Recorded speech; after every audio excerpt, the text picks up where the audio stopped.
시간에 해드릴 내용은요, 파일 포맷입니다. 이 파일 포맷이라는 게 뭡니까?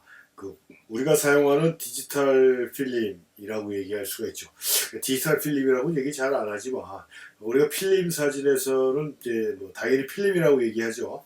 디지털 카메라로 찍은 사진을 우리는 파일이라고 얘기를 합니다. 근데 이 파일을 어떤 형태로 저장을 할 것인가, 어떤 용도로 쓸 것인가에 따른 포맷을 해줘야 된다는 얘기입니다. 우리가 쓰기 편하게 우리가 파일 포맷이라고 얘기하고, 그 다음에 이제 화질, 퀄리티라고 그러죠. 이걸 작게 할 거냐, 크게 할 거냐, 중간으로 할 거냐, 이런 식으로 이런 형태를 설정을 해줘야 내가 촬영한 디지털 이미지를 내가 원하는 상황으로 사용을 해줄 수가 있거든요. 그래서 기본적으로 이제 지난 시간까지 배웠던 카메라를 기본적으로 조작하는 조리개나 셔터나 감도를 가지고 조작하는 게 이제 어느 정도 끝났다 그러면 그 다음에 이제 내가 촬영할 이미지를 저장할 파일 포맷을 설정을 해주는 게 가장 좋은 방법이다. 그래서 이렇게 디지털 카메라에 사용하는 이 파일 포맷은 크게 두 가지가 있고요. 그러니까 일반적으로 두 가지가 있고 크게 하면 세 가지라고 얘기할 수가 있는데요. 여러분들도 많이 알고 계실 겁니다. 디지털 매체에서 사용하는 파일 포맷에 제일 많이 사용하는 게 JPG라는 게 있죠. 그 다음에 일반적으로 좀 특수하게 고 퀄리티, 하이 퀄리티로 사용할 수 있는 로우 파일이라는 게 있어서 이 두 가지가 제일 많이 사용하는 건데, 이 니콘 같은 경우에는 이제 T 파일이라는 또 새로운 파일 포맷 형태는 아니고 굉장히 오래된 파일 포맷 형태인데, 니콘에서는 T 파일 포맷을 사용하는 걸로 알고 있습니다. 아무튼 이렇게 넓게는 세 개, 좀 일반적으로는 두 가지의 그런 파일 포맷 형태를 이용해서 우리가 촬영한 이미지를 이제 설정해 주는 건데요. 아까도 말씀드렸지만 가장 많이 사용하는 게 JPG라고 얘기했고요. 그 다음에 이제 로우 파일이라고 얘기했습니다. 그러니까 스마트폰이나 이런 것들도 우리가 촬영한 이미지들은 다 JPG라는 파일 포맷 형태로 저장이 되는 겁니다. JPG. 근데 이게 이제 JPG라고 해서 용어 자체가 이자가 빠진 상태로도 기호가 되는데 아주 커다란 차이가 있는지 모르겠어요. 일반적으로 제가 알기로는 똑같다라고 보고 있거든요. 그래서 우리가 JPEG 또는 JPG 이런 식으로 얘기를 하는데 그게 같은 것이다라고 이렇게 여러분들도 알고 계시면 될 것 같고요. 그래서 니콘에서는 아까 얘기한 대로 T 파일이라고 그랬는데 이 JPG 파일은요, 여기도 지금 나와 있지만 용량이 굉장히 가볍고 호환성이 좋지만 압축 포맷이다 그랬어요. 그러니까 우리가 요즘 사용하는 디지털 카메라 같은 경우는 기본적으로 용량이 굉장히 크지 않습니까? 메가픽셀이라고 얘기하잖아요. 보통 평균적으로 한 25 정도 되는 걸로 알고 있습니다. 옛날에는 10 조금 넘든가 이랬는데 지금 기본적으로 비싼 카메라든 싼 카메라든 디지털 카메라라는 걸로 타이틀이 정해져 있는 카메라들은 대부분이 20메가픽셀 이상은 된다. 평균적으로 한 25메가픽셀 정도 되는 걸로 제가 알고 있는데 25메가픽셀의 용량을 다 갖고 있는 게 아니라 이 JPG를 찍으면 그게 8이나 6이나 이런 식으로 확 줄어든다는 얘기입니다. 줄어들기 때문에 우리가 저거 압축이라고 그러잖아요. 파일이 큰 걸 이메일로 어디를 보내려고 그러면 용량이 크니까 그걸 압축을 시키지 않습니까? 그거랑 같다라고 볼 수가 있어요. 근데 이게 압축이 된 걸 풀어주지는 못해요. 우리가 일반적으로 서류 같은 경우는 압축시켰다가 받은 다음에 압축 풀기로 해갖고 원래대로 이렇게 키우지 않습니까? 근데 이 사진은 압축이 된 상태에서 다시 크게는 못 해줍니다.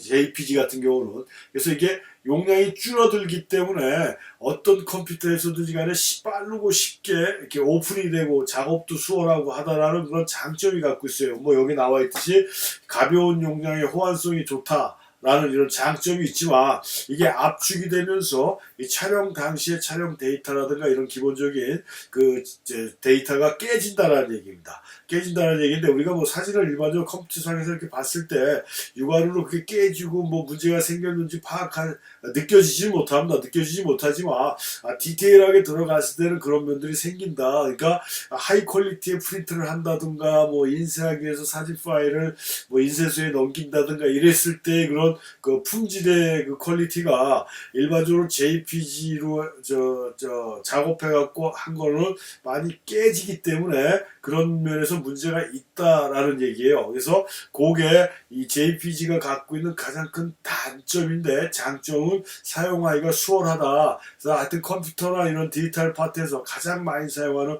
파일 형태가 JPG라고 볼 수가 있고요. 어떤 카메라 브랜드든지 간에 JPG 포맷으로 다 사용이 가능하고, 그 다음에 두 번째가 이 로우 파일인데, 로우 파일은 그 공통된 용어로 우리가 로우 파일이라고 얘기하고요. 회사마다 부르는 이름은 다 틀립니다. 그래서 낡은 훼손되지 않고 가공되지 않고 하는 이런 뜻의 그 오리지널이라는 얘기죠. 원본 그대로, 원본 그 자체를 가지고 있는 게 이게 로우 파일이다. 그래서 이 디지털 촬영할 때 모든 데이터를 다 가지고 있다는 얘기입니다. 그러니까 카메라에 찍힌 일반적인 정보 데이터가 이만큼도 1도 하나도 훼손되지 않은 상태에서 보존이 되어 있는 그런 파일 포맷 형태가 로우 파일이다. 그래서 이거 우리가 디지털 필름이라는 그런 별명을 갖고 있는데요. 무슨 얘기냐면 우리가 일반적으로 디지털 사진 하면서 사진에 좀 관심이 있어서 들어보신 분들은 관심이 있으신 분들은 많이 들어보실 수도 있는데, 무슨 얘기냐면 후보정에 대한 얘기들이 굉장히 갑론을박 말이 많습니다. 후보정을 해줘야 되느냐, 후보정을 하면 절대 안 된다, 뭐 이런 식으로 이 파가 갈려가지고 아주 진절머리랍니다. 그러니까 내 생각하고 틀리면 뭐 서로 잡아먹지 못해서 안달이 나는 것 같은 게 정치권 사람들 같은, 이렇게 해서 이렇게 막 후보정에 그 찬반 양론으로 갈려서 이렇게 떠드는 사람들이 상당히 많이 있는데, 결론적으로 말씀드리면 후보정은 꼭 해줘야 된다라고 저렇게 말씀드릴 수가 있어요. 그래서 후보정이라는 게 없는 걸 만들어내고 없는 컬러를 집어넣고 하는 게 그게 후보정이 아닙니다. 많은 분들은 그걸 후보정으로 생각하고 있는데요. 그게 아니고 이 필름 사진에서도 필름을 찍어서 현상 일어나는 과정을 거치면서 사진가가 원하는 이미지로 만들어내기 위해서 현상 온도라든가 뭐 현상 양을 선택한다든가 이나지를 선택한다든가 해가지고 콘트라스트라든가 뭐 개조라든가 뭐 이런 것들을, 그다음에 톤 같은 것들을 조절해주는 그런 후보정 작업을 촬영 이후에 현상이나 일어나는 과정을 거칠 때 해주거든요. 로우 파일 같은 경우도 촬영된 정보를 고스란히 갖고 있는 그런 파일 형태에서 내가 원하는 콘트라스트라든가 개조라든가 이런 것들을 어느 정도 그 현상 과정을 거치는 그런 작업을 해줄 수 있는 그런 형태를 갖고 있는 게 로우 파일이다라고 이렇게 보시면 됩니다. 그래서 아까도 말씀드렸지만 이 두 가지 포맷 형태가 가장 많이 사용하는 그 포맷 형태라고 그랬고, 니콘에서는 TIFF 파일이라는 거를 사용을 하는데요. 그것도 뭐 정확하지는 않습니다. 무슨 얘기냐면 제가 몇 년 전에 그 수강생이 갖고 온 카메라를 보다 보니까 T 파일이라고 파일 포맷 형태가 있더라고요. 근데 요즘 나오는 카메라에도 니콘 카메라에 T 파일이 있는지 그건 제가 정확하게 모르겠습니다. 왜냐면 니콘 카메라를 제가 필름 카메라도 그렇게 많이 써보지는 않았고, 특히 디지털 카메라에서는, 그 다음에 요즘 수강생들은 오프라인으로 오는 수강생분들은요, 니콘 카메라가 지금까지 딱 한 분인가 있었어요. 그 많은 수강생들 중에 한 분뿐이 없었습니다. 대부분이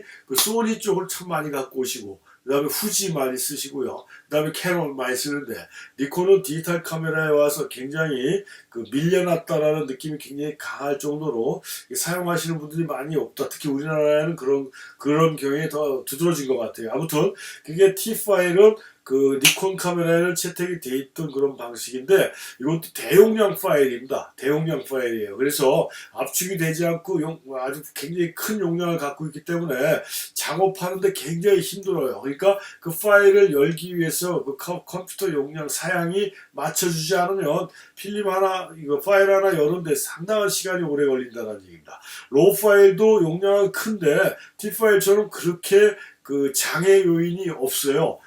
시스템 자체가 어떻게 되는지 제가 잘 모르겠지만, T 파일이 더 큰지 아닌지는 그것도 잘 모르겠어요. 제가 기계적인 내용에 대해서 굉장히 약한 파트인데요. 하여튼 T 파일은 용량이 굉장히 크다 보니까 작업하는데 굉장히 힘들어지는 그런 게 있습니다. 제가 필름에서 그 필름으로 찍은 그 이미지들을 디지털 이미지로 만들기 위해서 스캔을 받는데 이 스캐너에는 T 파일이라 로우 파일이라는 게 없거든요. 그래서 가장 크고 안전하고 하이 퀄리티를 만들어낼 수 있는 T 파일로 저장을 했는데 이놈의 컴퓨터에서 열려면 시간이 너무 오래 걸려서 아주 사람의 진을 빼놓는 경우가 종종 있었습니다. 물론 그 파일의 용량에 맞는 사양을 선택해서 컴퓨터에 사양을 설치해서 사용한다면 큰 문제는 없겠지만 그만큼 또 경제적으로 투자를 해야 된다는 얘기 아니겠습니까? 근데 아무튼 이 로우 파일 자체는 그 용량이 굉장히 큰데도 불구하고 작업하는데 거의 지장이 없다라는 얘기죠.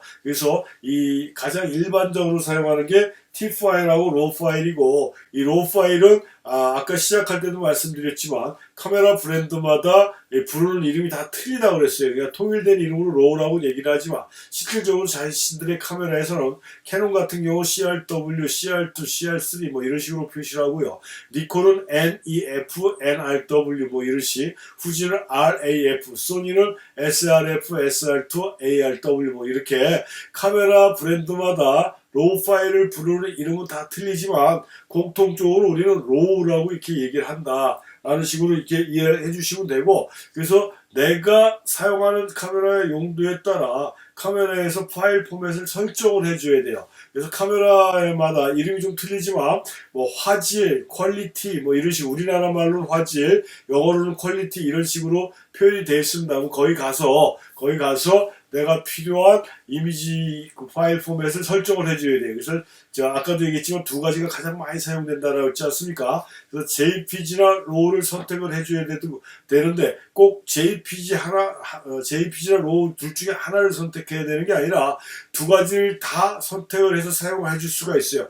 하나씩 선택을 해도 되고 두 가지 다 선택을 해도 된다. 근데 저는 가능하면 JPG 플러스 RAW 두 가지를 같이 선택을 해줘라 라고 설명을 해드립니다. 그 이유를 좀 이따 말씀드리기로 하고, 그래서 보면은 지금 이게 지금 캐논인데요. 캐논 같은 경우는 라지, 미디움, 스몰 이렇게 돼 있어요. 로우도 마찬가지입니다. 라지, 미디움, 스몰 이렇게 돼 있고요. 뭐 다른 회사는 파인, 노멀 뭐 이런 식으로 표시를 해주기 때문에 자신들이 사용하는 카메라에서 표시하는 기호에서 가장 큰 파일을 사용해 주는 게 좋아요. 그러니까 캐논으로 얘기하면 라지를 써주는 게 좋다라는 얘기죠. 캐논 같은 경우는 라지도 이렇게 톱니바퀴 형태, 이빨 빠진 라지가 있고 풀로 꽉 찬 라지가 있지 않습니까? 풀로 꽉 찬 라지를 선택해 주는 게 좋다. 물론 스몰을 선택하시는 분들도 있어요. 나는 SNS나 아니 파일이 크다 보니까 아까 말씀드린 대로 이렇게 그 컴퓨터에서 오픈하고 하는데 굉장히 시간이 오래 걸려서 싫다. 요즘 나오는 디지털 카메라 같은 경우는 또 파일 포맷이 워낙 크다 보니까요.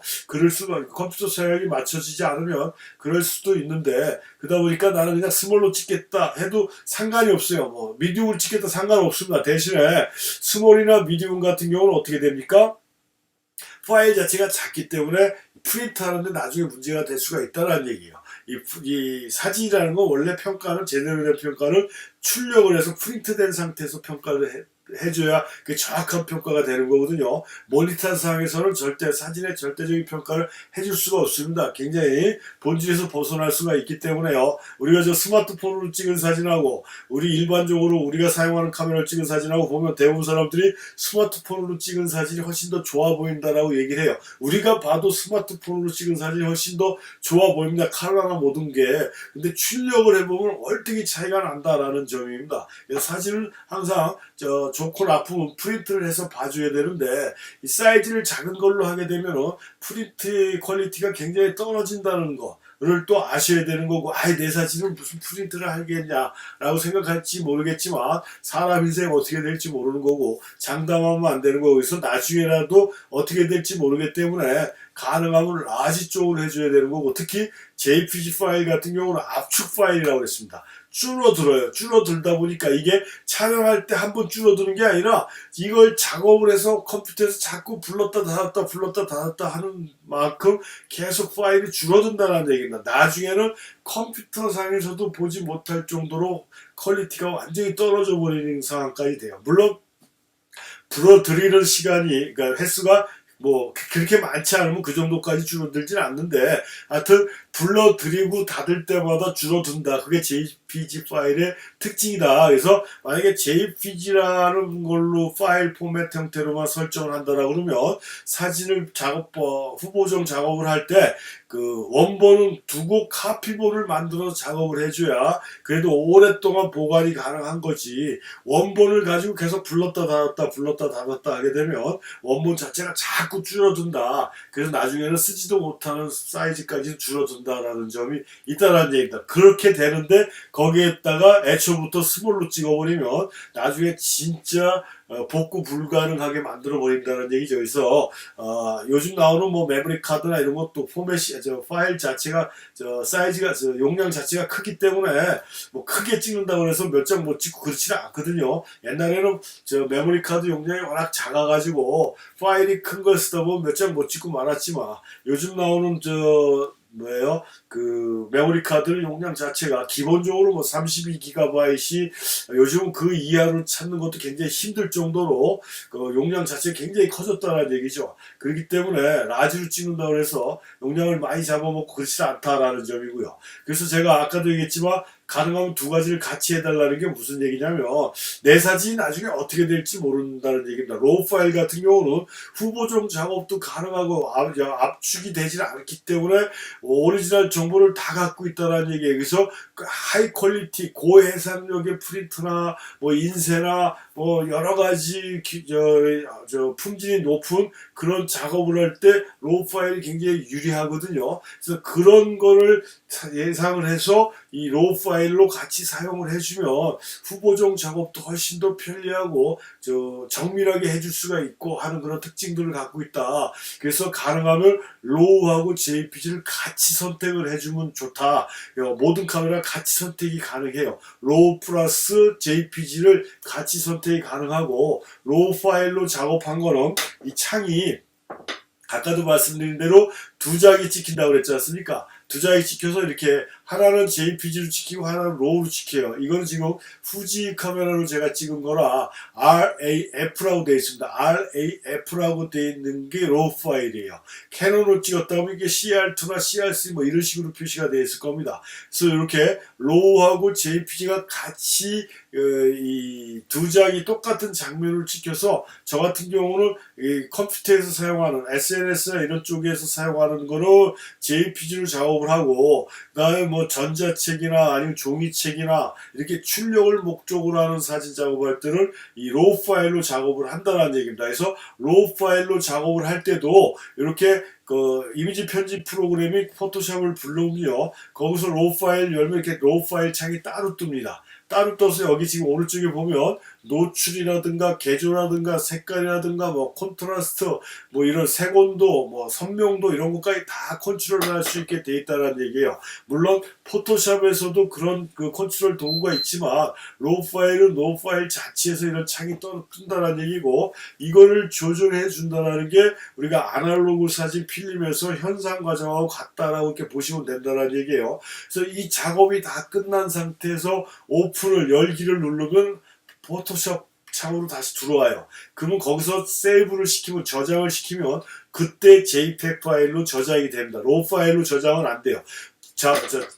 사진 포맷을 로우로 찍혔지만 최종 저장은 얘도 JPG로 저장이 됩니다. 하지만 여기서는 DPI라고 그러잖아요. JPG DPI를 72 DPI 일반적으로 우리가 많이 사용하는 그 DPI 해상력을 가지고 있는데 72로 일반적으로 인쇄 그러니까 프린트 목적의 가장 좋은 DPI가 제가 알기로는 300 DPI로 알고 있거든요. 로우 파일에서 300 DPI를 조절해 줄 수가 있습니다. 지금 JPG는 안 돼요. 그러니까 300 DPI로 설정을 해서 JPG로 저장을 시키는 거기 때문에 그냥 JPG보다도 퀄리티가 훨씬 좋고 파일도 용량도 커지기 때문에 하이 퀄리티의 프린트나 하이 퀄리티의 품질의 사진을 만들어낼 수 있는 게 로우 파일이다. 그런 면에서 제가 JPG하고 로우를 같이 써주면 더 좋다. 물론 로우로만 찍어도 상관없습니다. 그래서 이렇게 해갖고 JPG로 저장을 하니까 뭐 번거롭다 해서 로우로만 찍어도 되는데, 물론 또 JPG로만 써도 돼요. 하지만 저는 가능하면 하나만 쓰고 싶으면 로우로 찍으시고,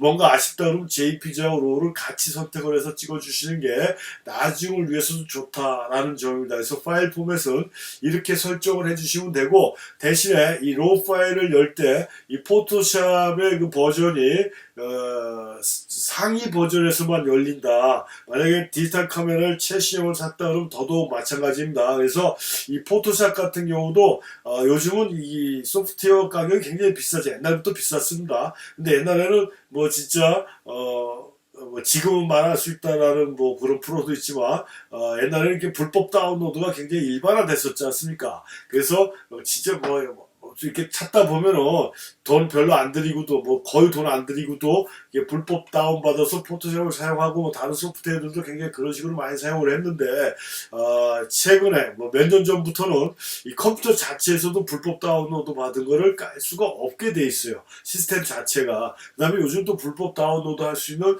그런 것도 찾기도 찾을래야 찾을 수도 없습니다.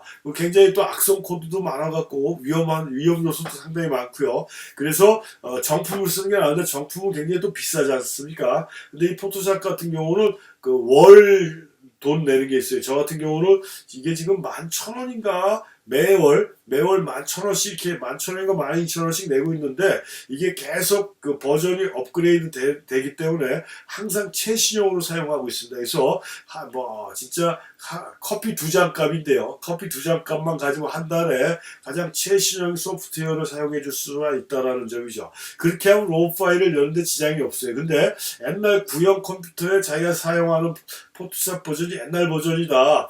그러면은 이 로우 파일이 안 열릴 수도 있다라는 점을 미리 말씀드립니다. 그래서 하여튼 그런 점을 착안하고 만약에 안 열리는 버전을 사용한다 그런 경우에는 그 자기가 사용하는 컴퓨터 사이트에 들어가시면 로우 파일을 열 수 있는 소프트웨어를 다운받을 수가 있습니다. 그렇게 사용하시는 방법도 있어요. 그렇게 이해를 해주시면 되고요.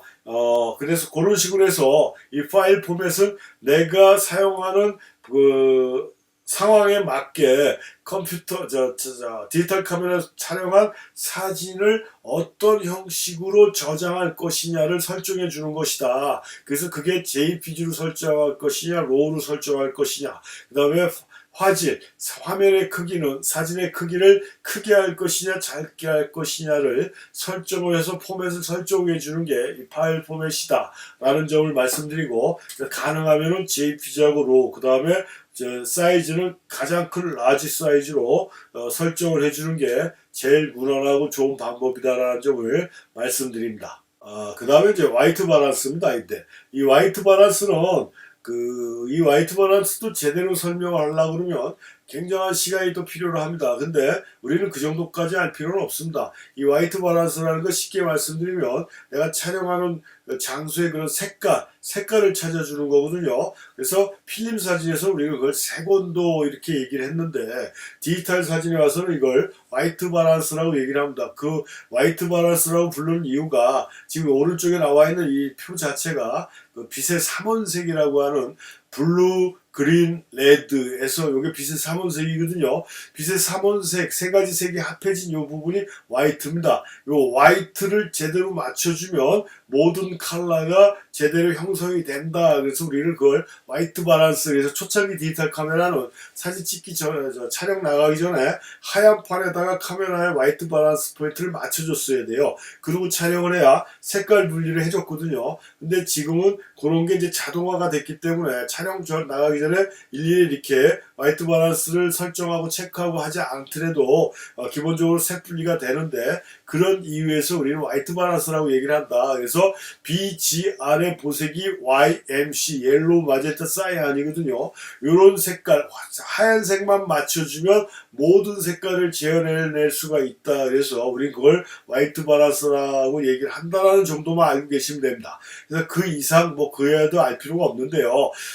우리가 카메라 화이트 바란스 모드를 눌러버리면 이렇게 다양한 설정이 나오지 않습니까? 오토 화이트 바란스도 있고 데일라이트 이게 주간입니다. 태양광 아래에서 이것도 원래 정오를 기준으로 해요. 낮 시간대를 우리가 데일라이트라고 해요. 일출일몰 때 보시면 아시겠지만 노랗고 빨갛게 찍히지 않습니까?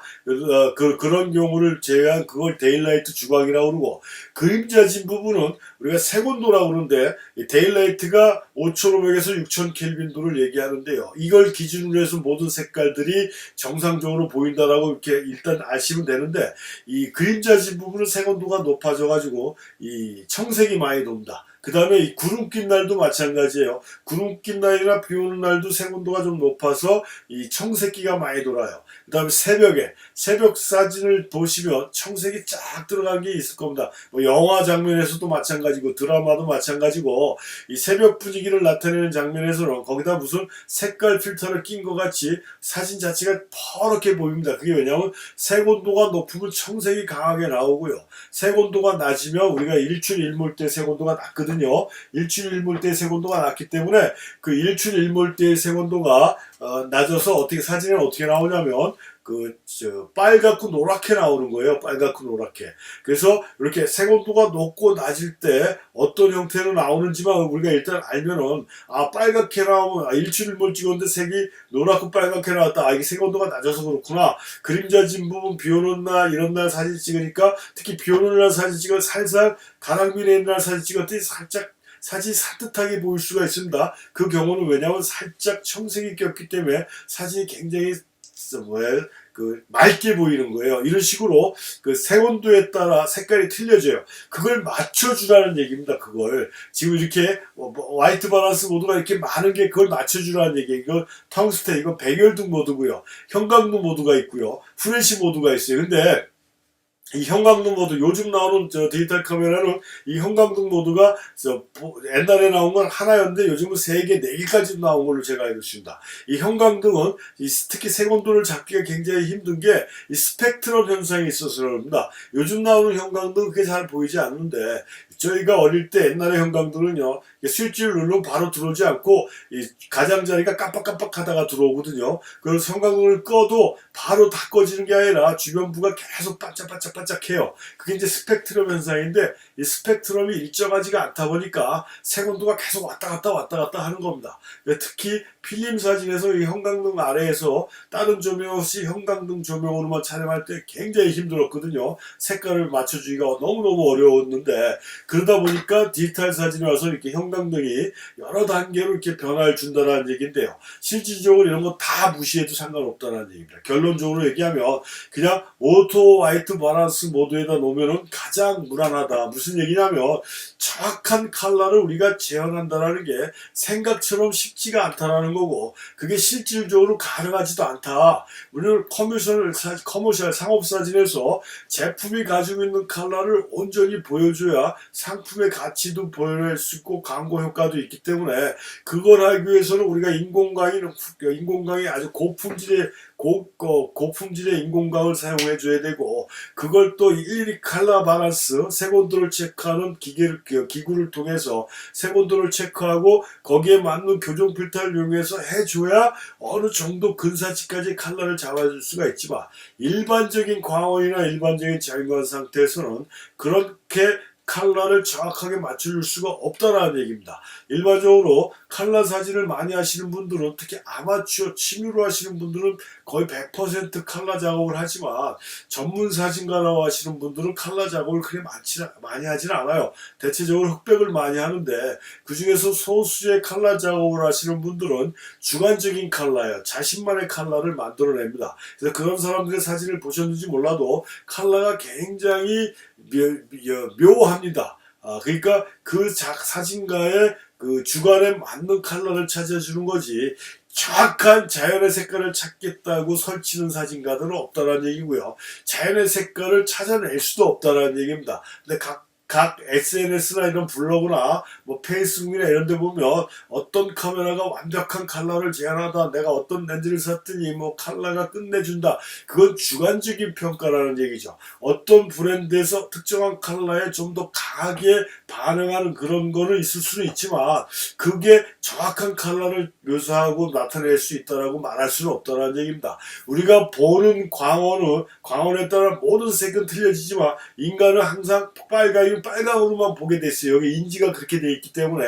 지금 카메라는 그렇지 않다는 얘기입니다. 보는 광원에 따라 색깔이 다 틀려져요. 그래서 그 틀려지는 걸 그대로 묘사를 한다는 얘기거든요. 그래서 그렇게 컬러가 들어오는 걸 갖다가 우리가 일일이 다 교정하고 뭐 흐린 달이라고 이렇게 하는데 태양이 껴있으니까 구름 낀 부분에 청색이 낄 거 아니면 그림자가 지니까 그러면은 그림자 진 밖에 부분의 컬러는 어떡하라는 소리예요. 여기 그림자 부분에 맞추면은. 그 다음에 구름이 껴도 구름이 끼면서 파란 하늘이 나오는 상황도 있다는 얘기입니다. 어디에다 맞춰준다는 얘기고 실내에 들어가면 백열등도 있고 형광등도 있고 요즘에 LED도 있고 할로겐 램프도 있고 다양한 광원이 있는 실내들이 굉장히 많은데 어떤 광원에 맞춰주냐는 얘기입니다. 그건 도저히 해줄 수가 없는 사항이고 이건 얘네들이 카메라를 만드는 회사에서 돈 받기 위해서 이렇게 만들어 놨다라고 그냥 치부해 버리시면 되고 오토 화이트 밸런스 제가 제 강의를 지금 몇 단계 들어보셔서 아시겠지만 저는 자동 모드를 그렇게 크게 선호하는 입장은 아닌데 화이트 밸런스 모드만큼 그냥 오토로 놓으시면 제가 테스트해보고 써본 결과에 의하면 이 오토 화이트 밸런스에 놓게 되면 주변에 여러가지 광원을 종합해서 가장 무난하고 가장 부드럽고 가장 자연스러운 컬러로 묘사를 해준다는 얘기입니다. 그러니까 다른 거 신경 쓰지 마시고요. 다른 사람이 얘기하는 거 듣지 마시고 일단 화이트 밸런스 모드는 오토로 한번 설정해서 특별하지 않은 한 만지지 않는 게 가장 좋은 방법이다 라는 점이에요. 그래서 이렇게 지금 보면 여러분들이 보는 그 컴퓨터 모니터나 스마트폰에 따라 또 색깔이 다 틀려질 수가 있는데요. 아무튼 여기 보면 이게 텅스텐 이게 이 백열등 아래에서 찍은 거다. 그리고 이게 하얀 형광등, 이게 지금 주광, 데일라이트고요. 이게 구름 낀 날, 이게 후레쉬 사용해서 이게 그림자 진 부분, 이게 오토, 이렇게 아니면 켈빈도를 만으로 맞췄어요. 이게 원래 데일라이트가 5,000에서 6,000 켈빈도거든요. 근데 이거 만으로 올렸습니다. 이렇게 했을 때 보면 지금 보는 사람이 약간 틀리겠지만 그래도 가장 일반적으로 자연적으로 보이는 게 이 자동이라는 얘기예요. 계속 이렇게 틀려지지 않습니까? 미세하지만 이쪽 부분에서 조금씩 차이가 난다는, 하늘 쪽을 보시면 특히 많이 표가 난다는 얘기입니다. 그래서 가장 자연스러운 게 자동이라는 얘기입니다. 자동에 놓으시면 가장 무난한 컬러를 만들어진다는 거지. 컬러에 특별하게 욕심을 내시면 안 되는 거고 사진에 찍히는 대상 자체가 일단 추상적이다라는 점을 더 이해를 하시면 제가 컬러에 그렇게 집착하지 말아라라는 게 어느 정도 이해가 가실 수도 있습니다. 그래서 사진 작가라고 하시는 전문 사진가라고 하시는 분들이 흑백을 많이 하는 이유가 흑백이 훨씬 더 추상적이거든요. 그런 면들이 있다. 그래서 컬러를 찍는다고 해서 무조건 완벽한 컬러를 찾으려고 생각한다는 건 바보들이나 하는 짓이다 라는 점을 명심하시고 그냥 화이트 밸런스 모드는 오토로 놓고 촬영하시는 게 가장 좋은 방법이다 라는 점 말씀드리면서 이번 수업을 마치겠습니다.